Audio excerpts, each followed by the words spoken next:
Hello, traders. FX Pip Collector here. Today is Wednesday, October 22nd. This is my analysis for the pound yen, and we're on the daily time frame.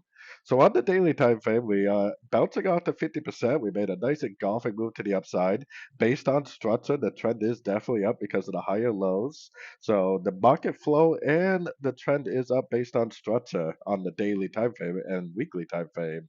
Now, I do see the possibility of this being like either an A or one. This is either a B or two, and it goes down, fills the gap, maybe even breaks structure, which would confirm the end of a wave B. Definitely a very likely possibility.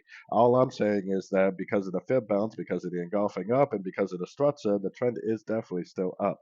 So going down to the 1 hour time frame. So like I was saying yesterday, this is a very overlapping pattern, makes it a little bit difficult to read, but maybe this is an A, maybe this is a B. If it breaks below here, then I think that would be confirmation that it is going down for like a C or a 3.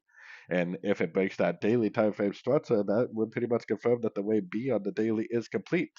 The whole thing is that because the trend is up based on structure and based on market flow on the daily time frame, if it doesn't break structure but instead makes like a higher low or rejects structure and pushes up like that, I would take it as a long because the trend is definitely up on the higher time frames.